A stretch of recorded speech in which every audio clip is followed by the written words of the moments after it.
Once upon a time, in the serene village of Nomboro, surrounded by lush green hills and flowing rivers, there lived a wealthy Tra named Davin.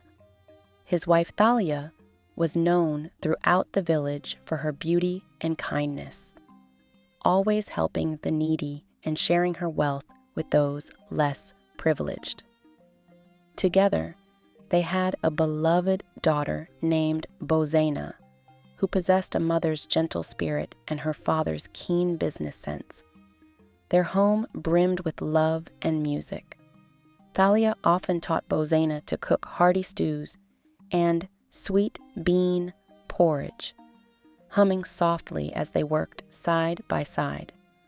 On many evenings, mother and daughter would sing lullabies together by the fireside, their voices harmonizing like the wind weaving through trees.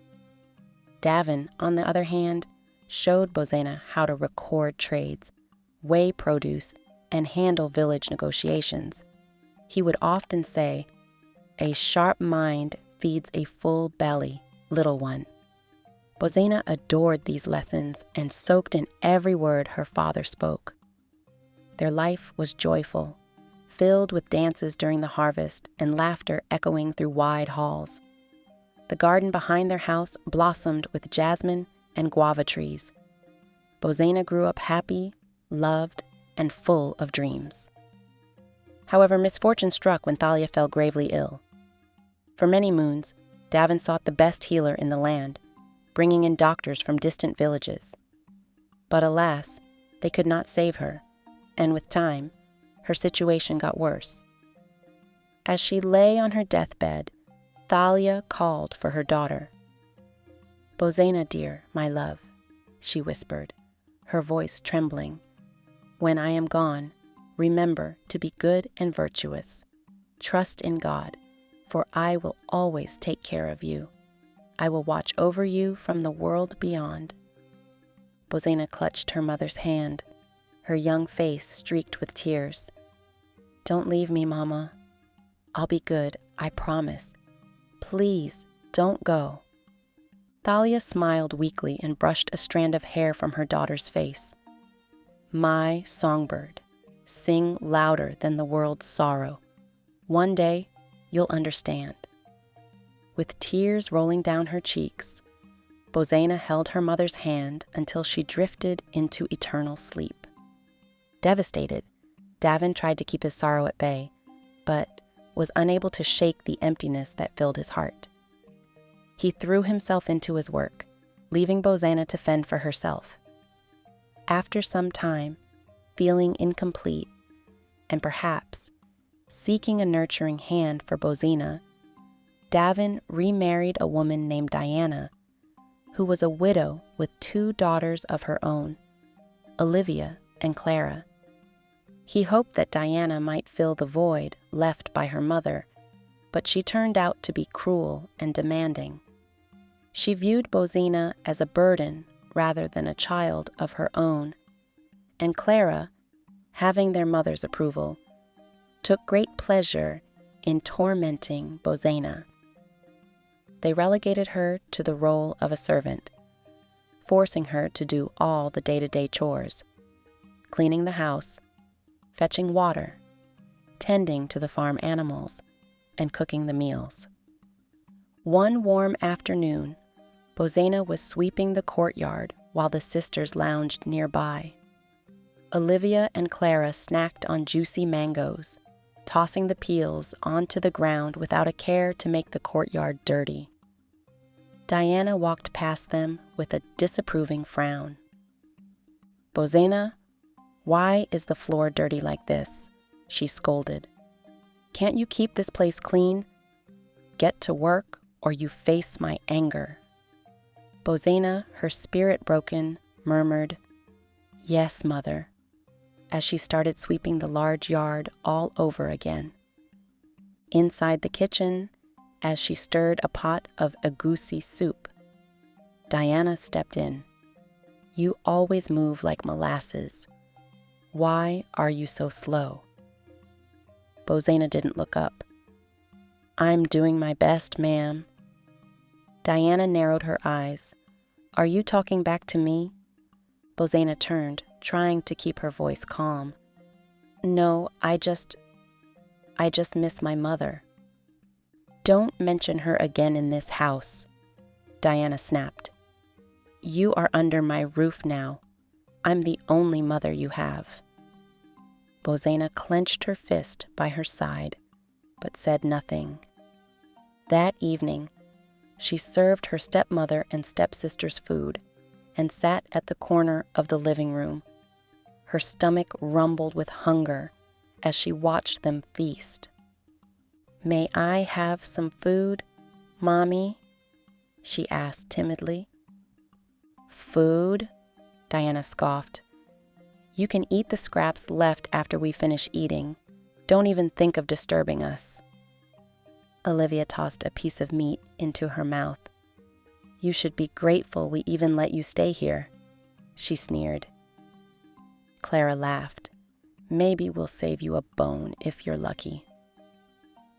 At night, Bozena would retreat to the attic room, lay on a bed of straw, and under a tattered blanket, she often cried herself to sleep, hugging the picture of her mother.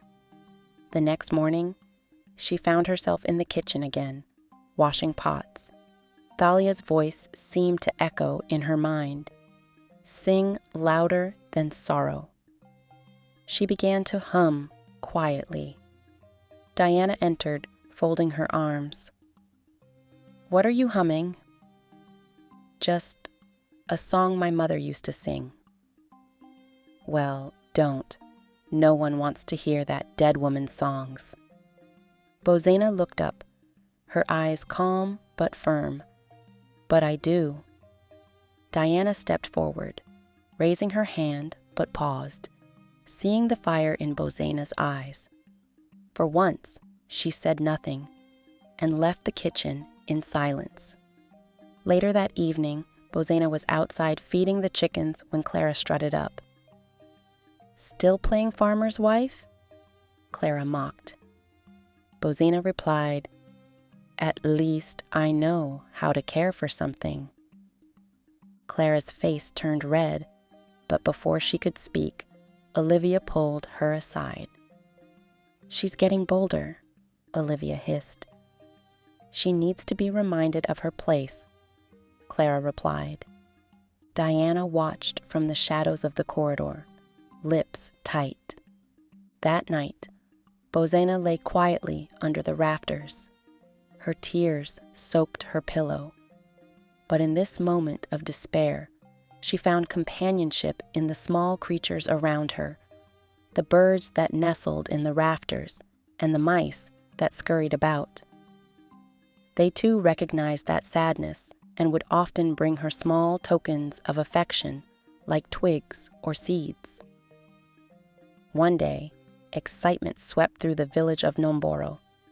As the town crier stood in the center square, pounding his drum and calling out loudly, Come one, come all, a grand festival shall take place in honor of the new yam season. His voice carried through the winding paths of the village. This was no ordinary celebration. It was a cherished tradition that brought together the entire community to rejoice in the harvest, offer thanks to the gods, and honor the beauty of the young maidens. That year, however, the excitement was even greater. The chief's son, Prince Edward, will choose a bride during the festival, the crier shouted, as a cheer erupted from the gathering crowd. Every young woman in Nomboro began to prepare, dreaming of dancing in fine silks beneath the lantern-lit sky. Hidden among them was Bozena, whose heart fluttered with both hope and hesitation. Though she wore tattered clothes and worked harder than most, her dreams were no less vivid. She turned to her stepmother, Diana, and asked sweetly, Mother, may I go to the palace for the celebration?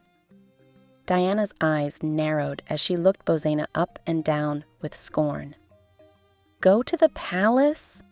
She repeated with a cruel laugh. Have you looked in a mirror lately? You think a scrawny, dirty little servant like you belongs in the company of royalty? Bozena bit her lip but did not respond. Diana continued coldly. No one wants to see a face like yours at a celebration. You'll stay here and scrub the floors like you're meant to. While Bozena stood quietly, hurt, Diana busied herself preparing her own daughters, Olivia and Clara, for the grand day. She had purchased them beautiful dresses of royal blue and crimson, adorned with glittering beads. One of my daughters will catch the prince's attention, Diana muttered under her breath as she held up a bejeweled comb. He will never even glance at that useless girl. On the morning of the celebration, Olivia and Clara twirled around in front of the mirror, their dresses flaring like blooming petals. Bozena stood silently in the corner, holding a basket of ribbons and shoes. Hurry up, Clara snapped. You're so slow. Bring my sandals and fasten them. Olivia added, and don't forget the perfume bottle. The last time you handled it, you almost dropped it. This time, if you break it, I'll break your fingers. Bozena bowed her head and quietly obeyed. Diana entered the room and clapped her hands sharply. Bozena, stop standing there like a lost goat. There are dishes to wash and the goats need water. You're not going anywhere today. But I finished all my morning chores, Bozena said, her voice soft but steady. Can't I go, just for a little while? Diana walked up to her slowly and leaned in. You are not to step 1 foot outside this compound today. Do you hear me? Yes, ma'am, Bozena whispered and stepped back. Olivia and Clara began to hum the palace music mockingly as they danced around her. I bet even the guards would laugh if they saw her there, Clara said loudly, looking at Bozena. They'd probably think she's one of the kitchen maids who escaped, Olivia added, and both girls broke into cruel laughter. The royal carriage arrived shortly after, drawn by fine white horses, and musicians played festive songs as the girls climbed inside. Dressed in vibrant silks and golden jewelry, Olivia and Clara blew kisses into the air as they left Bozena behind. When the dust settled and silence returned to the yard, Bozena quietly slipped away. She made her way to the old storeroom and began searching through her late mother Thalia's belongings. Inside a wooden chest, hidden beneath old blankets, she discovered a torn but lovely gown that once belonged to Thalia. It smelled of faded roses and spice, and holding it brought tears to Bozena's eyes. Maybe I can still go, she whispered to herself. She retrieved a needle and thread and began to sew. Her hands trembled, but she worked slowly, carefully. Every stitch was like a memory returning. Mama, she murmured, if you're watching me now, I just want to feel beautiful. The air around her shifted. A soft wind stirred the curtain. Suddenly, a glow emerged from the corner of the room. Bozena looked up. A radiant woman stood there, her gown flowing like moonlight, her presence both warm and powerful. Her skin shimmered. Her eyes sparkled like twin stars. Do not despair, my child, the woman said gently. You have suffered in silence, but tonight the world shall see you as you truly are. Bozena stood stunned. Who are you? The woman smiled. I am someone sent by the spirit of your mother. I have come to help you as you have helped others without complaint. She waved her hand, and in an instant, Bozina's patched gown transformed into a breathtaking dress. The fabric shimmered like starlight, embroidered with golden leaves and moonlit patterns. Her shoes sparkled beneath her feet like crystal rain. Bozina looked down at herself in awe, tears welling in her eyes. "It's beautiful. I don't know what to say." "You don't need to say anything," the spirit said. "Just believe you are worthy." She stepped outside, and the old bucket beside the hut glowed and began to change. It reshaped itself into a magnificent carriage with shining wheels and a velvet interior. Birds fluttered down and morphed into elegant footmen and a driver with feathered caps. Bozina gasped. This can't be real." "It is real for this night," the woman said softly. "But be warned, the magic lasts only until the clock strikes midnight. After that, everything will return to its place." Bozina stepped toward the carriage, then paused, her joy mingled with concern. "But what if my stepsisters recognize me?" Bozina inquired, her voice trembling slightly. "Do not worry, sweet child. They will not see you as long as you keep to the rule," the woman assured her, brushing Bozina's cheek with gentle fingers that glowed faintly with light. "But remember, when the clock strikes 12 midnight, the magic will fade. You must return before that hour, or everything will vanish." With a grateful heart and trembling excitement, Bozina climbed into the radiant carriage. Her hands gripped the side as the birds, now transformed into coachmen, whistled and flapped their wings to signal departure. The carriage lifted slightly as it rolled down the path, and Bozina's spirit soared with it. She gazed out the window, watching the trees blur into streaks of green and gold. As she neared the palace, music drifted into the air, sweet and layered like honey.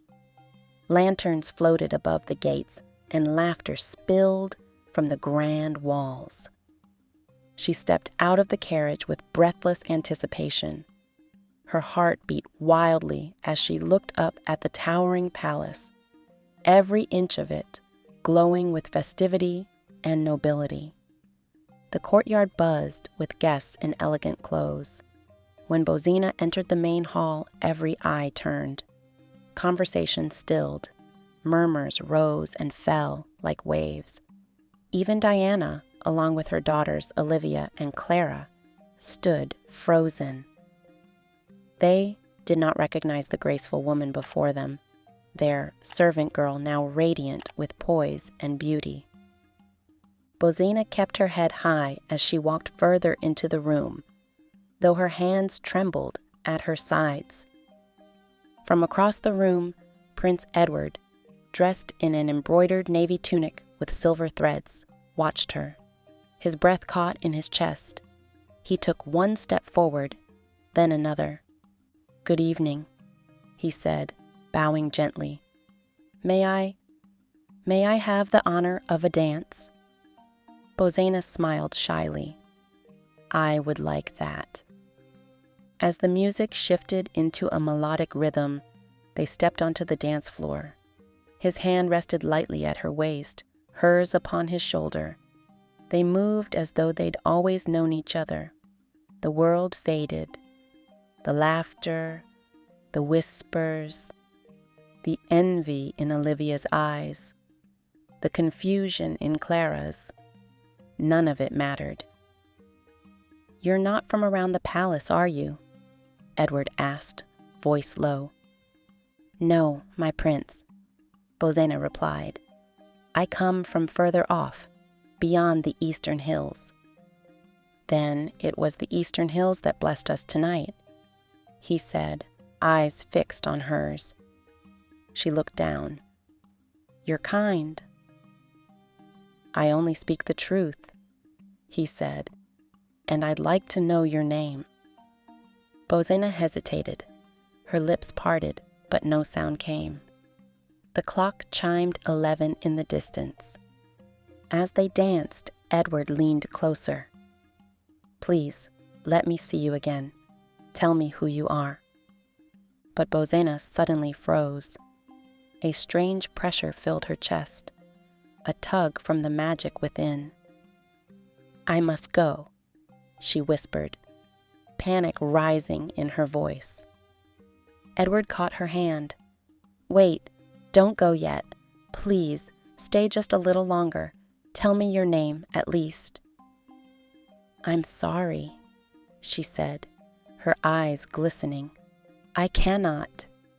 She turned and ran, weaving through the crowd. Gasps followed her. Skirts rustled. Music stumbled.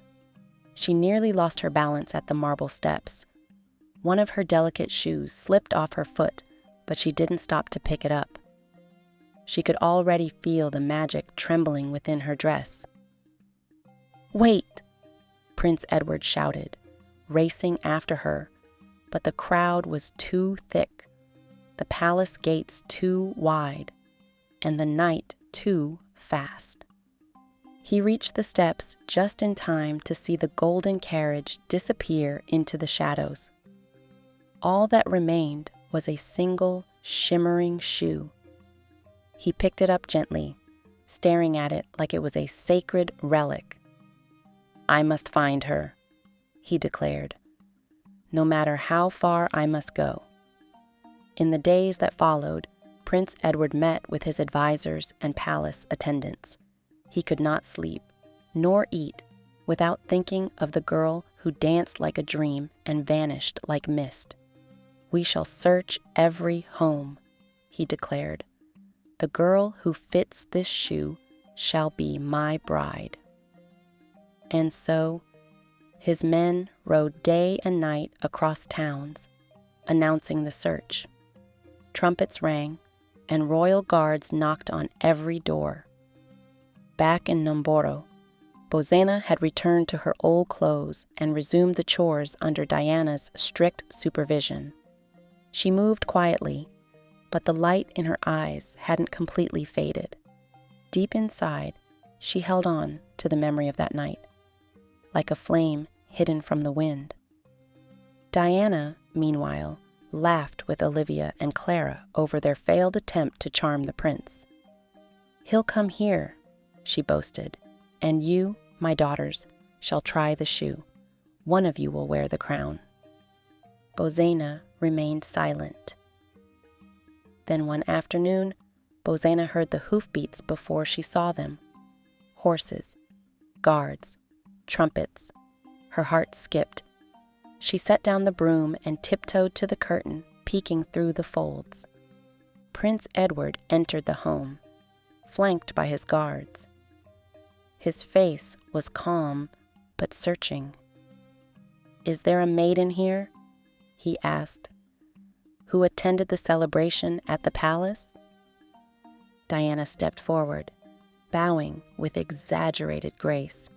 "Indeed, Your Highness, my 2 daughters were present. Please, have them try the shoe." Olivia and Clara stepped forward proudly, each snickering behind their fans. As the guards knelt to offer the shoe, Bozena stood in the back room, trembling. She pressed a hand to her chest. "I must see what's going on," she whispered. She slipped through the shadows and peered out. Her heart pounded. Each daughter tried the shoe. Olivia's toes barely fit. Clara's heel refused to squeeze in.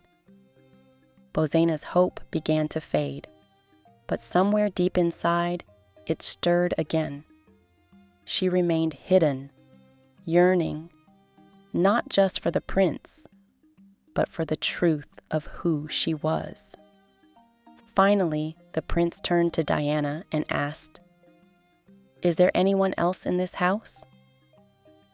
Diana raised her chin, her voice cool and unwavering. "No, Your Highness. There is no one else here. My daughters have tried the shoe, and clearly, neither of them fits." But deep within, her chest tightened. She knew of Bozena hiding upstairs. Panic surged inside her, but she kept her face composed. Just then, one of the palace guards furrowed his brows and stepped closer to a narrow staircase. "My lord," he called to Prince Edward, "there is movement upstairs, a shadow behind the curtain." Edward's eyes narrowed. "Check it," he ordered. Diana's composure cracked. "There's no need to go up there," she exclaimed. "It's just an old room. No one lives there. Just storage." But it was too late. The guards moved swiftly. Diana tried to stop them, grasping at their sleeves, but they brushed her off and pushed open the door at the top of the stairs. Dust swirled as light flooded into the dim attic. There, seated quietly near the window, was Bozena. Her hair was unbraided, her dress plain, but her eyes held a quiet strength. She stood slowly, her hands clasped in front of her. The prince stepped forward, stunned. "You," he breathed. "It's you." Bozena's heart pounded. She took a step forward and bowed her head. "Your Highness." Diana gasped. She doesn't belong here. She wasn't at the festival." Edward turned to her. "Are you saying I did not dance with this woman? That I cannot recognize the face I've dreamed of since that night?" Diana was silent. Bozena stepped forward. A guard knelt and presented the shoe. She lifted her foot and gently slid it in. It fit perfectly. The prince smiled, his voice rising. "I have found my bride." Clara dropped her fan. Olivia's mouth hung open. Diana looked as though the floor might swallow her whole. Prince Edward turned back to Bozena. "What is your name?" he asked gently. "My name is Bozena," she replied, her voice firm though the room swirled with tension. Edward took her hand with reverence. "Bozena," he repeated, "you are the one I've been searching for. Would you allow me the honor of standing beside you for the rest of our days?" Tears welled in her eyes. "Yes, Your Highness." With joy overflowing, Prince Edward took Bozena by the hand and led her from the small, dusty attic to the waiting carriage. Davin, Bozena's father, stood outside, overwhelmed with emotion. "I failed to protect her," Davin whispered to himself. But Prince Edward placed a hand on his shoulder. "Then let us protect her together." They returned to the palace, where preparations began for a wedding unlike any the village had seen. The people of Numboro gathered in excitement. Musicians played lively drums and flutes. Dancers spun in colorful fabrics, and the aroma of spicy yam dishes filled the air. Children laughed, old women clapped, and stories spread like fire. Bozena, now dressed in silks of deep crimson and gold, embraced old friends, offering warm smiles and heartfelt hugs. "I knew you'd rise," whispered one of the elder women from the village. Bozena smiled. "Thank you for believing in me." As Bozena and Prince Edward exchanged vows beneath the arch of golden palm fronds, the sun set gently over Numboro, casting a warm golden hue over the festivities. In the trees nearby, her faithful companions, the birds and mice who had once comforted her, watched quietly. In the years that followed, Bozena reigned as a compassionate queen, She and Prince Edward worked tirelessly to improve the lives of their people. They built schools, created programs to feed the hungry, provided medicine for the sick, and offered shelter to the homeless.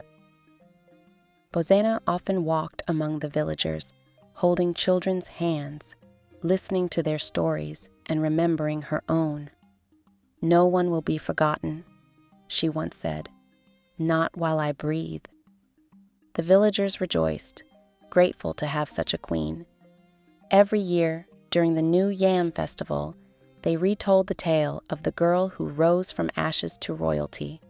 They spoke of kindness, love, and how courage could bloom even in sorrow. And so, Bozena and Prince Edward lived happily ever after. They ruled with mercy and joy, surrounded by people who adored them and a land that flourished under their care. In Nomboro, where once Bozena had swept dusty floors, her name became legend, not just as a queen, but as a symbol of hope, love, and the quiet strength that had carried her through.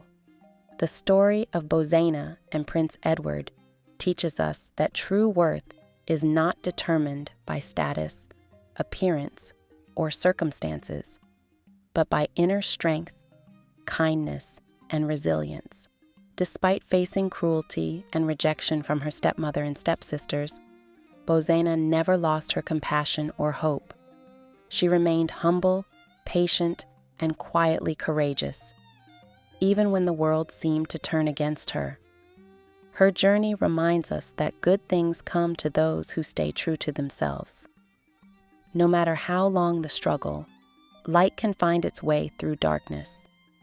Bozena's transformation wasn't just magical, it was symbolic of the beauty and potential within each of us when we are given the chance to shine. The story also shows the power of kindness, perseverance, and the importance of believing in your own value even when others do not. The prince's willingness to search every corner of the kingdom reinforces the idea that love and justice are worth fighting for.